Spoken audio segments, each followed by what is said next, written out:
नमस्कार। आज हम किसी मोरालिटी लेसन की बात नहीं करने वाले, बल्कि हम बात करेंगे एक छिपे हुए विज्ञान की। एक ऐसा विज्ञान जो हमारे शरीर की केमिस्ट्री और हमारे मन की क्लैरिटी के बीच के कनेक्शन को समझाता है। ये एक बड़ा ही अजीब पैराडॉक्स है ना? कि जिस मोमेंट में इंसान को सबसे ज्यादा प्लेजर मिलता है, ठीक उसके बाद ही उसे जबरदस्त एनर्जी लॉस और यहां तक कि उदासी भी महसूस होती है। तो आज हम इसी गुत्थी को सुलझाने की कोशिश करेंगे। तो आज का हमारा सफर कैसा रहेगा? सबसे पहले हम समझेंगे इस प्लेजर पैराडॉक्स को, फिर देखेंगे कि हमारे शरीर का सबसे कीमती फ्यूल क्या है। उसके बाद हम ऊर्जा को ऊपर की ओर ले जाने के विज्ञान को जानेंगे और फिर बात करेंगे उस इनर नेक्टर यानी आंतरिक अमृत की, और आखिर में कुछ प्रैक्टिकल स्टेप्स भी देखेंगे। तो चलिए शुरू करते हैं। तो सबसे पहले बात करते हैं इस प्लेजर पैराडॉक्स की। देखिए, ये सिर्फ एक फीलिंग की बात नहीं है। इसके पीछे ना एक बहुत गहरा केमिकल कनेक्शन छिपा है जो अक्सर हमारी नजरों से दूर रहता है। और यहाँ एक सच में हैरान कर देने वाला साइंटिफिक फैक्ट सामने आता है।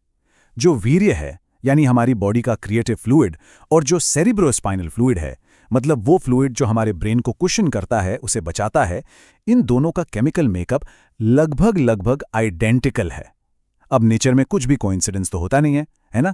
ये सिमिलैरिटी एक बहुत गहरे फंक्शनल रिलेशनशिप की तरफ इशारा कर रही है। तो चलिए अब जरा और गहराई में चलते हैं और समझते हैं कि ये फ्यूल आखिर इतना कीमती क्यों है। ये सिर्फ कोई फ्लूइड नहीं है, ये हमारी बॉडी के पूरे मेटाबॉलिक प्रोसेस का सबसे रिफाइंड, सबसे फाइन प्रोडक्ट है। सोचिए, जो हम खाना खाते हैं उससे इस वाइटल एनर्जी तक का सफर कितना लंबा और एनर्जी इंटेंसिव है। खाना पहले रस बनता है, फिर उससे खून, फिर मांस, फिर मेद यानी फैट, और फिर मज्जा यानी मैरो। और इस पूरी चेन के आखिर में शरीर अपनी पूरी ताकत लगाकर जो फाइनल एसेंस निकालता है, वो है वीर्य। ये कई हफ्तों की मेहनत का नतीजा होता है। इसको समझने के लिए एक बहुत बढ़िया एनालॉजी है। ये वो शक्कर है जो हजारों गन्नों को पेरने के बाद बनती है। ये शरीर का आखिरी सबसे कॉन्सेंट्रेटेड एसेंस है। अब सोचिए, इसे यूं ही गवा देना अपनी सबसे कीमती दौलत को फेंकने जैसा नहीं है क्या? और इस एनर्जी के लॉस का सीधा कनेक्शन आज की कई कॉमन प्रॉब्लम से है, जैसे मेंटल ब्रेन फॉग, याददाश्त का कमजोर होना, कॉन्फिडेंस की कमी और बिना बात के चिड़चिड़ापन या एंग्जाइटी। ये सब उसी कमी के लक्षण हो सकते हैं जो इस प्रेशियस फ्यूल को खोने से पैदा होती है। और साइंस भी इस बात को सपोर्ट करता है। लेसिथिन और फास्फोरस जैसे एलिमेंट्स जो हमारे नर्वस सिस्टम और ब्रेन सेल्स के लिए बिल्डिंग ब्लॉक्स का काम करते हैं, वही सेम एलिमेंट्स वीर्य में भी भरपूर मात्रा में होते हैं। तो जब ये एनर्जी शरीर से बाहर जाती है तो इसेंशियली हमारा ब्रेन अपने ही फ्यूल से महरूम रह जाता है।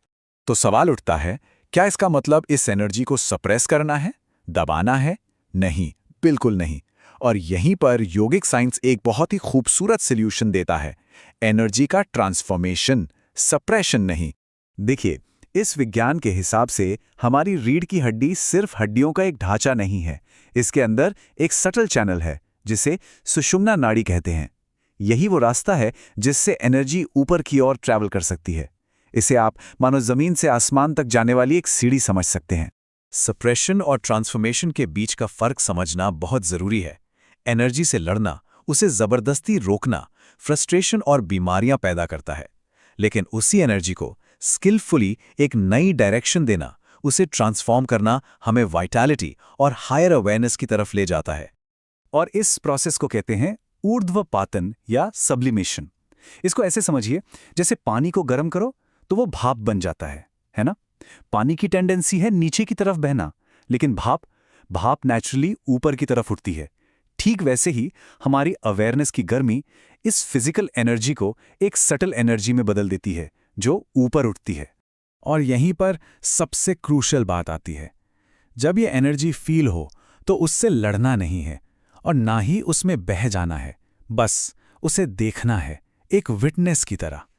ये जो देखना है ना, ये कॉन्शियस अवेयरनेस, यही वो आग है जो इस इंटरनल एल्केमी को मुमकिन बनाती है।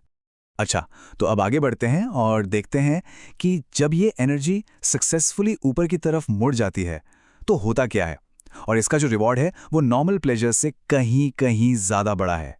ये जो ऊपर की तरफ बहने वाली एनर्जी है, जिसे ओजस कहते हैं, जब ये ब्रेन तक पहुंचती है तो ये हमारी हायर ग्लैंड्स जैसे पाइनियल और पिट्यूटरी को स्टिमुलेट करती है।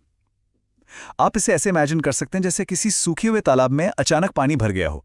पुराने ग्रंथों में जो अमृत का जिक्र आता है वो कोई मिथ नहीं है, बल्कि एक फिजियोलॉजिकल इवेंट है।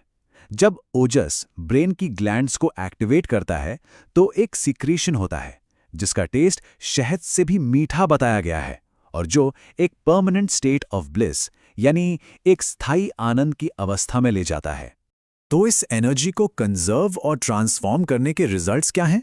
वो लाइफ चेंजिंग हैं। गहरी इनर पीस, चेहरे पे एक अलग ही चमक, शार्प मेमोरी और कंसंट्रेशन, और एक ऐसा सेल्फ कॉन्फिडेंस जो बाहर की चीज़ों पर डिपेंड नहीं करता। अब ये सब सिर्फ थियोरी नहीं है। इस इंटरनल वर्क को सपोर्ट करने के लिए कुछ बहुत ही कॉन्क्रीट प्रैक्टिकल स्टेप्स भी हैं। तो ये 4 फाउंडेशनल लाइफस्टाइल चेंजेस हैं।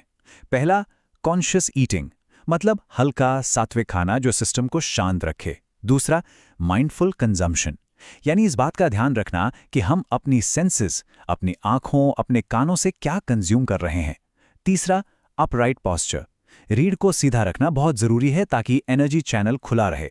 और चौथा, नाइटली प्रिपरेशन, सोने से पहले मन को शांत करना ताकि सबकॉन्शियस लेवल पर एनर्जी लॉस ना हो।